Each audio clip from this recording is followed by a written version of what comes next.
So a good place to start would be with a piece of tracing paper, just to figure out some of the things you might want to do to it before you begin to place your furniture in here. So as you know, the shape of our back wall is like this, but you also have the option, if you don't think this is enough room for your fireplace, because it's just a little half a foot of facade. So what you can actually do is extend the original wall, the back wall. You can extend it. In fact, you could extend it on either side if you want to. And what happens here then, is that you're piercing the picture plane and creating a place on the wall that isn't slanted with the gable. You could actually even take the measurements, the feet across here, and count how many feet you want. So maybe you want 3 feet, 3.5, or 4 feet. You could count across and plan out how much space. You could do it on both sides. Now what would happen would be that you would use your vanishing point like this, and then part of your ceiling would be going across like this, and the rest of it would be angled up like the gable, like we have here, those two lines. And in that space you can put whatever you like and have that flat ceiling. Here you might put some pot lights so that it kind of washes the wall in light. But it does change your floor. It makes it wider, and you've got lots of room down here to build whatever you want for your fireplace. So we can do a little moving. Don't do a lot. Don't, for example, don't change the placement of the sofa. It should stay where it is, and the light should stay where it is, and the coffee table, it can stay where it is, but things on the walls and the back window, you can play around with them. Now the window itself, you see this gives you a flat wall back there. Now even the window itself can be different than what we have here. You can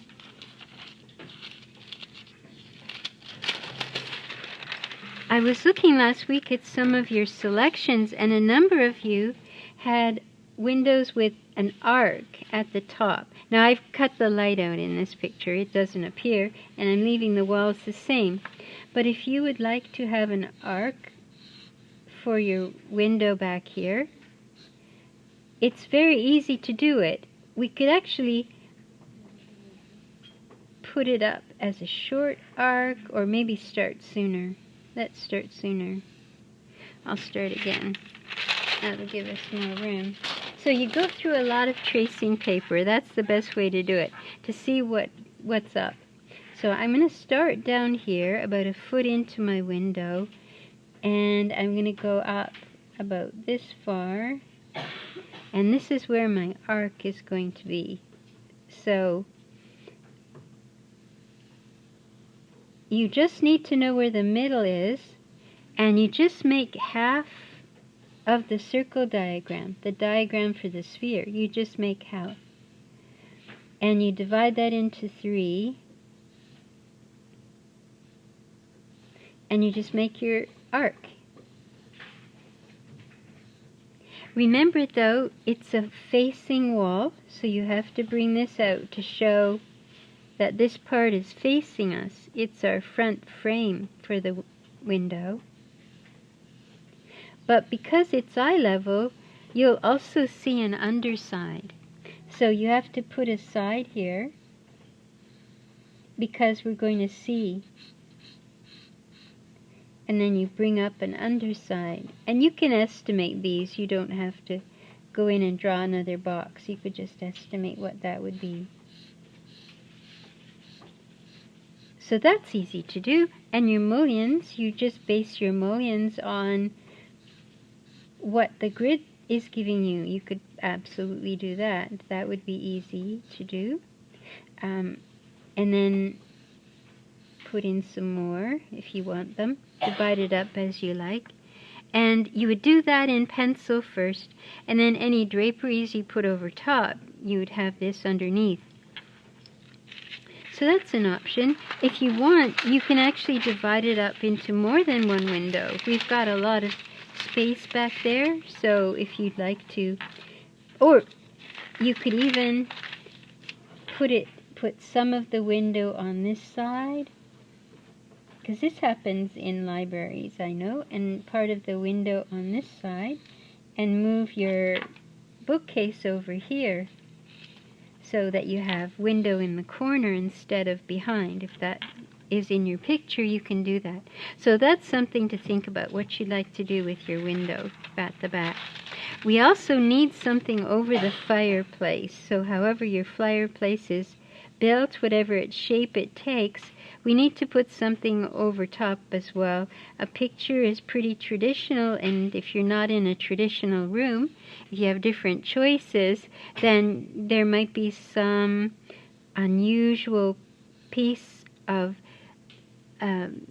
artwork that you found when you were working on your accessories, putting in your displays and accessories. So you may have some modern art, or it may extend all the way to the ceiling, or it may be built into the wall rather than just sitting on top of the wall. It might be built in and have lights above it.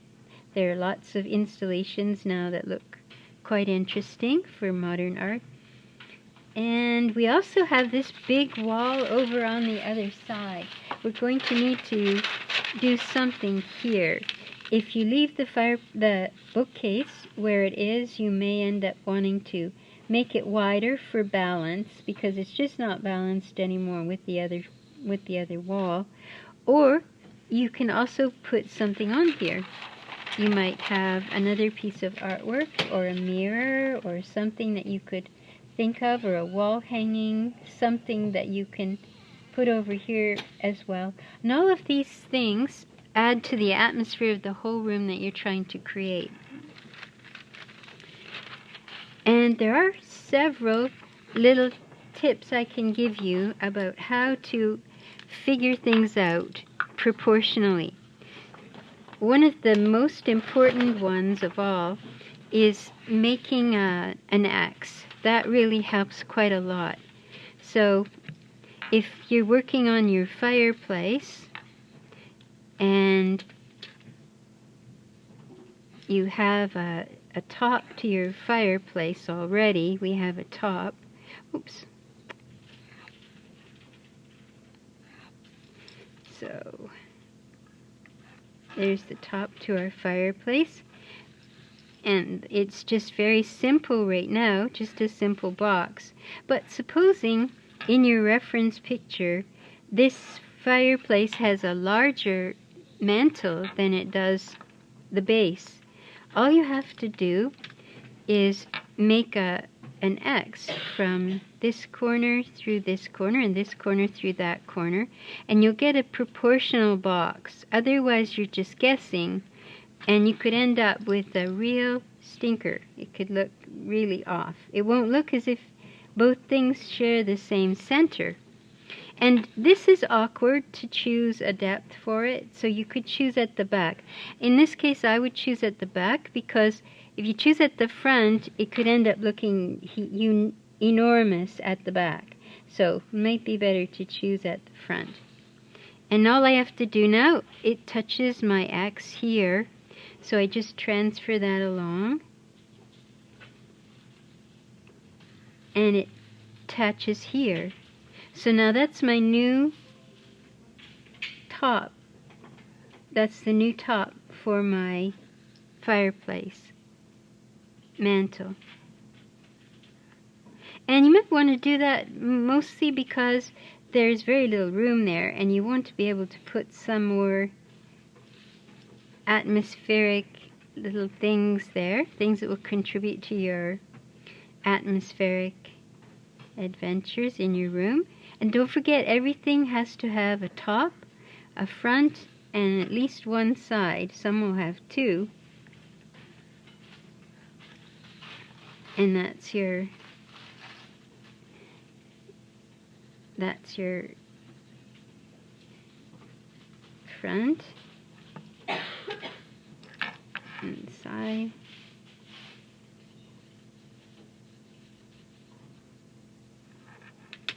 And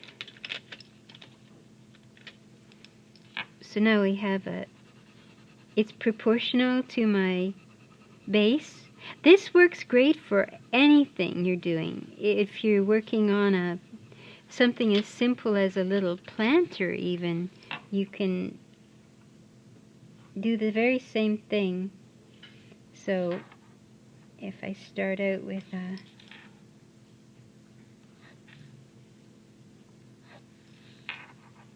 because some of these have bases that are a little bit different size.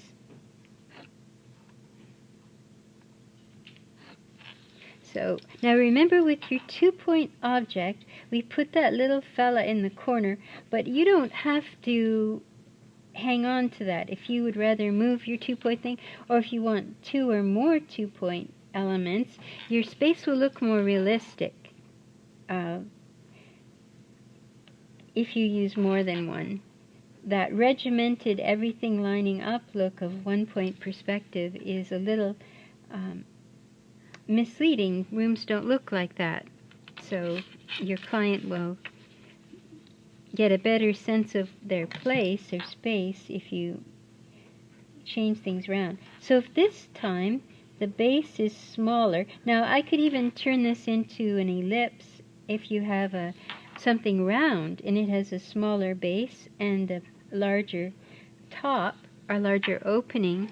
You could do that as well. But what you're looking for is how much smaller to make this. But this is essentially that same idea, only you're just, this time we're leaving it flush against the wall and pushing out from the front and both sides. Here we're making the whole square smaller underneath the larger base.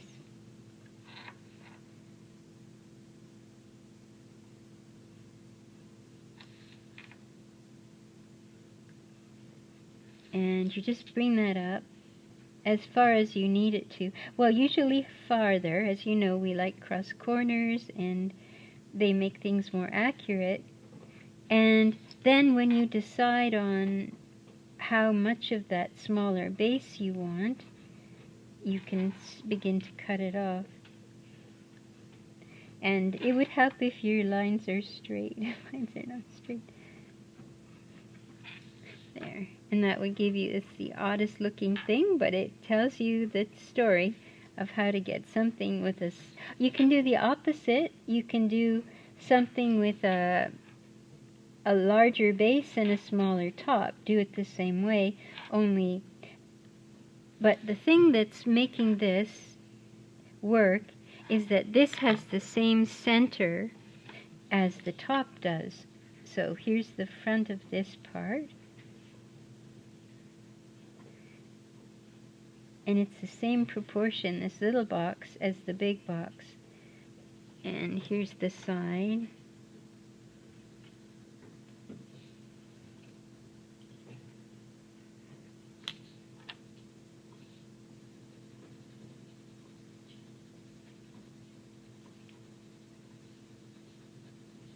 And here's the front here.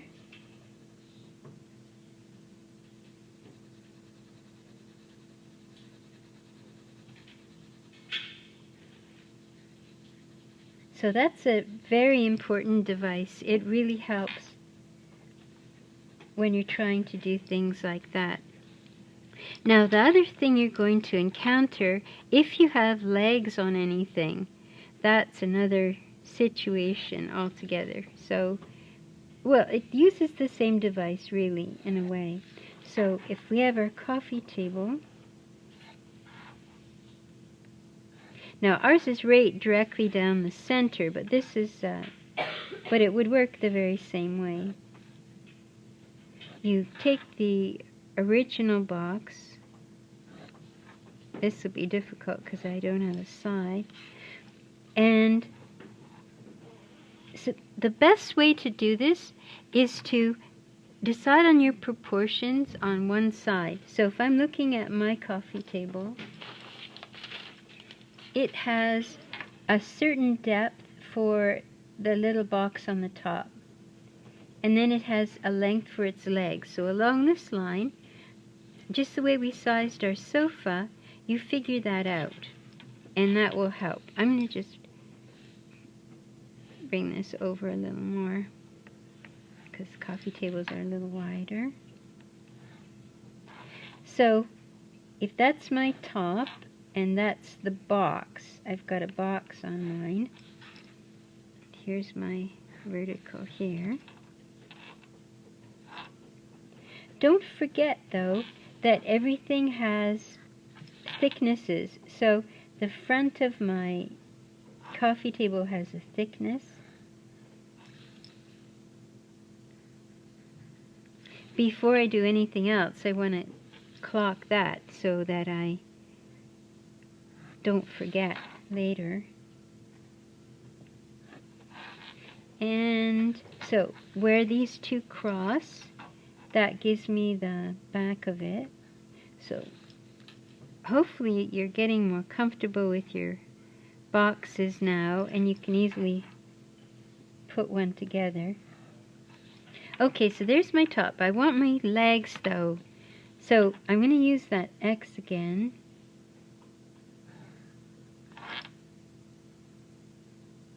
So here are 3 different ways to use that. And I do the very same thing. I choose a smaller box within the larger box because my legs are tucked under a little bit. And you just use your vanishing point and bring that along.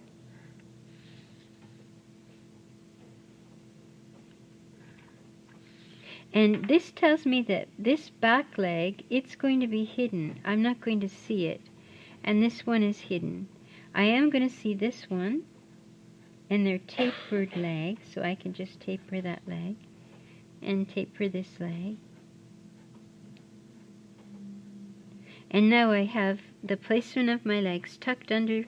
And don't forget too, when you put a thickness around the front of this, you need to show the inside because this is open. Well, for mine it was. Yours might be similar, so you'd have the same thing. But this is very important that you show that front-facing part. In fact, this is the thing that will make the difference between whether what you're drawing looks professional and realistic or not, is how many lines you put in, oddly enough. So around windows, for example, you should try to put as many lines as you can around them in the molding. So we can't see evidence of that in the classroom, but as much of that as you put in, the better your your doorways and windows will look. They need to have all of that detail in them, architectural detail. So you just throw in as many lines as you can. And if you're having crown molding, if you have a more traditional situation and you want some crown molding, although I think they're putting it in modern situations as well now, you can have some of that. So that's the facing plane alone, and I've got all these lines, but then you have the inside plane as well, so you've got to think about that. It's facing the other way. You'll see the underside because all our doorways, we don't have a doorway, but our window, it's above eye level, so you're going to see the underside. If you don't have window treatments in terms of draperies and such, so you can see in that window at the back, you see the underside. And if you don't have draperies and you're just showing a blank window, you're going to need to break that space up with some foliage outside or something so that it doesn't draw attention to itself. We've got to break that space up. Or you might decide that you like skyscrapers, and you can use the same vanishing point to draw them. you might want to have a skyline. That might be interesting to do out there. This would have to be in perspective though, and our vanishing point is right in the middle. So this one we wouldn't see the side of it. This one would if it came out, we would see the side of it. And you'd use that vanishing point to draw it.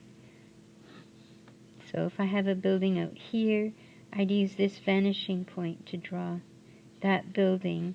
And then you throw in, of course, some spirals and different other looking things and some foliage. And then later, when we ink it in, we would use our hatching just to hatch in some of this to show that it's outside. And of course you could indicate some windows, and so there's that to think about. So even if you're not involved in draperies, you've got to think that you're going to add something to break that window up, that it doesn't look like a big blank square, and we've got detail everywhere else. Okay. Now, what else is there? I think I'll show you the sofa now. So I'll bring back my picture if I can find it. What did I do with that? Oh, here it is. Now the sofa, I think I'll stop this for a minute.